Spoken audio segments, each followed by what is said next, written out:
Hello friends, मैं यश पांडे और आज हमेशा की तरह जो मैं यूनिक टॉपिक्स लेके आता हूँ लीगल फील्ड से लेके वही टॉपिक है आज का भी हमारा। बट उससे पहले प्लीज़ मेरे चैनल को लाइक करिए, मेरे चैनल को सब्सक्राइब करिए। अगर आप एक लॉ स्टूडेंट हैं तो आपके लिए तो ये चैनल मैं बताता हूँ वर्ल्ड का बेस्ट चैनल है लॉ के लिए, क्योंकि मैं आपको प्रैक्टिकल से लेके सारे एस्पेक्ट्स बता दूंगा आपके जो जो ज़रूरी है। ऐसा ज़रूरी नहीं है कि सिर्फ लिटिगेशन से रिलेटेड, बाकी अदर फील्ड से रिलेटेड भी चीज़ें मैं आप लोगों को सिखा दूंगा, बता दूंगा। तो मतलब आपने मेरा चैनल सब्सक्राइब कर लिया तो मतलब आपको कहीं और बहुत सारी प्रैक्टिकल चीज़ें सीख के जाने की ज़रूरत नहीं है। तो आज का हमारा टॉपिक है, उससे पहले मेरे चैनल को लाइक करें, मेरे चैनल को सब्सक्राइब करें, और आपके कोई भी डाउट्स है तो बाय ऑल मीन्स कमेंट में पूछ सकते हैं।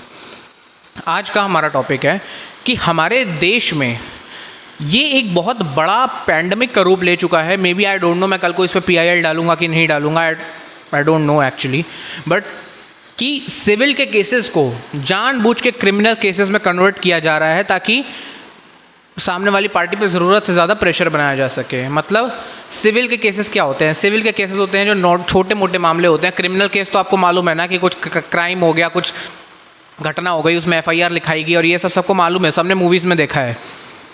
लेकिन जो सिविल के केसेस होते हैं, जो नॉर्मल जैसे हम दीवानी मामले कहते हैं और क्रिमिनल केसेस को फौजदारी मामले कहते हैं, तो दीवानी मामलों को फौजदारी मामलों में कन्वर्ट किया जा रहा है आजकल में समाज में लोगों के कारण, और वकील भी इसमें साथ देते हैं। क्यों देते हैं, किस लिए देते हैं, आज मैं पूरा इसकी कच्चा चिट्ठा खोल दूंगा, आपको मज़ा आ जाएगा। आपको मैं बता रहा हूँ, असल में दिक्कत ये है ना कि जो दीवानी मामले होते हैं जिनको हम सिविल केस कहते हैं, उसमें क्या होता है कि फॉर एग्जांपल आप मांग रहे हैं कि सामने वाले बंदे ने 5 लाख रुपए मुझसे मारे हैं, तो 5 लाख का ना 9% आपको कोर्ट में जमा करना पड़ता है। अब 5 लाख का 9% आप निकाल लेना, इतना मैं नहीं करके दूंगा, बट मैं ये कह रहा हूँ कि 5 लाख का अगर 9% किसी इंसान को देना पड़ रहा है कोर्ट में, और अगर करके वो केस हार गया तो वो पैसे उसके जाएंगे।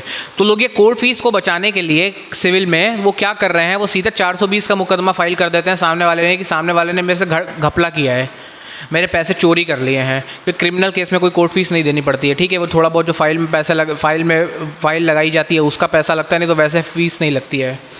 तो बात ये है कि इन कोर्ट फीस के चक्कर में लोग सिविल के केसेस को, जो नॉर्मली सिविल लेवल पे डिस्प्यूट होके समझौता होके ख़त्म हो सकता था, वो क्रिमिनल केस बना लेते हैं। उसमें मारपीट हो जाती है, उसमें FIRs हो जाती हैं, और जो छोटा मोटा मामला हो सकता था, जो छोटा मोटा मामला जैसे पार्किंग के इश्यूज़ पर लड़ाई हो गई, तो नॉर्मली आप उस पर सिविल सूट डाल के बात को ख़त्म कर सकते थे, या लीगल नोटिस भेज देते, सामने वाला डर जाता। आप उसमें FIR लिखवा देंगे सामने वाले को परेशान करने के लिए कि हमारे घर के सामने रोड खड़ी करता है, हमारी गाड़ी ब्लॉक होती है, और ऐसे ऐसे FIR लिखवा देते हैं। फिर वो सामने वाला आप पे कुछ उल्टी सीधी और ऐसी गंदी वाली FIR लिखवा देता है, फिर दोनों पार्टीज़ को समझ ही नहीं आता हमें करना क्या है। तो इसीलिए मैं आपको ये बता रहा हूँ कि कभी भी जो सिविल के मामले हैं उनको ज़बरदस्ती क्रिमिनल ना बनाएं। मैं ये बात मानता हूँ कि जो सिविल के केसेस होते हैं उनमें कोर्ट फीस लगती है, तो आप दोनों केसेस साथ में भी लेके जा सकते हैं। मैं ये चीज़ बोलूँगा लोगों को, बट मैं शुरू में कहता हूँ कि अगर कोई छोटा मोटा मामला है ना, कि जैसे आप चेक बाउंस का मामला होता है कि आप उस बंदे ने आपको चेक दिया और वो आपकी बात नहीं मान रहा है, एक लीगल नोटिस भेज दो उसको। हो सकता है कई लोग उसे उतने में ही डर जाते हैं कि भैया ये लीगल नोटिस भेज दिया, कल को केस भी करेगा, कल को पुलिस अरेस्ट भी कर सकती है।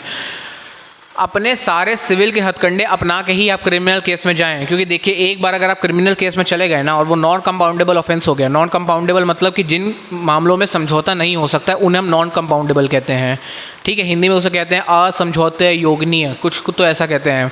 और जो कंपाउंडेबल ऑफेंसेस होते हैं उसमें क्या होता है कि आप समझौता करके सामने वाली पार्टी से सेटल कर सकते हो मामला।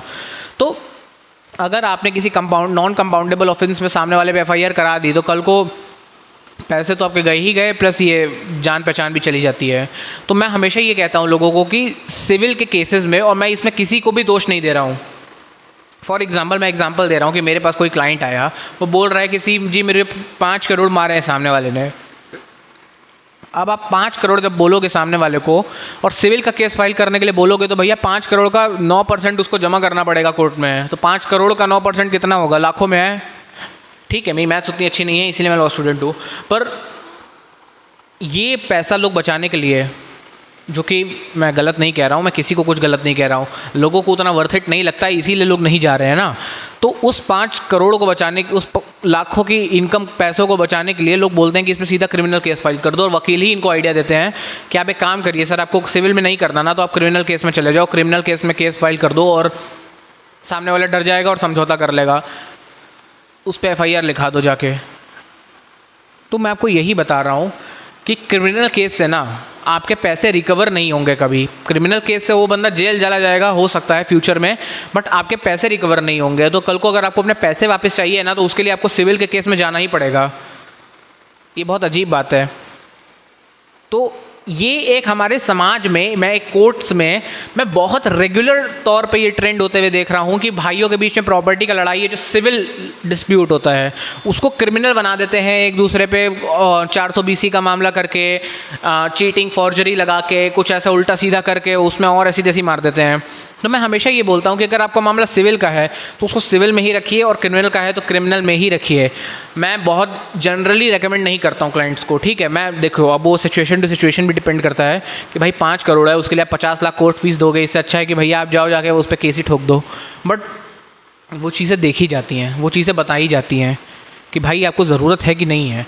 पहले एक लीगल नोटिस भेजी जाती है। मैं हमेशा आपको बताता हूँ अपने सिविल केस को ना क्रिमिनल बनाने से पहले एक बार सामने वाली पार्टी को लीगल नोटिस ज़रूर भेजते हैं। मैं बहुत बार लोगों को ये गलती करते हुए देखता हूँ कि लोग सिविल केसेस में क्रिमिनल केसेस फाइल कर देते हैं, और फिर सामने वाला पर्सन भी आप पे क्रिमिनल केस फाइल करता है, आपकी चार्जशीट आ जाती है, उसमें आपकी गवर्नमेंट जॉब पे भी इफेक्ट आ जाता है, इंक्वायरी बैठ जाती है आपके केस में।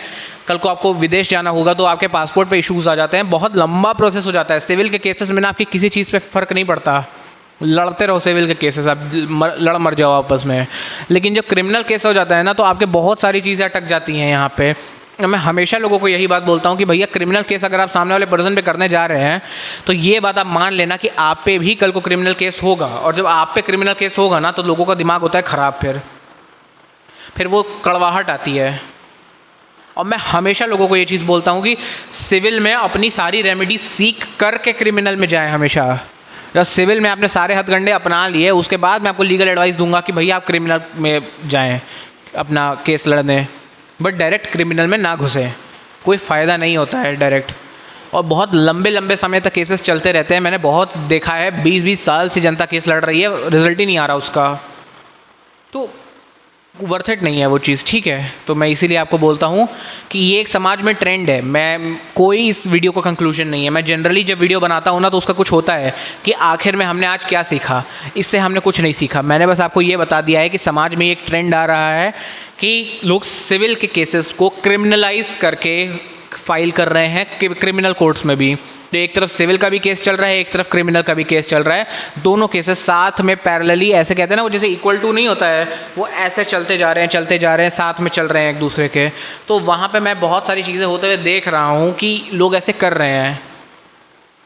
तो मैं जनरली लोगों को बोलता हूँ कि आप ये अवॉइड ही करें। बट आप जब देख चुके हैं कि सामने वाला बंदा बेशर्म है, वो आपकी बात नहीं मान रहा है, तब मैं बोलता हूँ कि चलो एक काम करो, अपने सिविल के केसेस भी उसमें फाइल कर दो और क्रिमिनल के केसेस भी फाइल कर दो, और पूरा तरीके से आप सामने वाले बंदे को निचोड़ ही दो।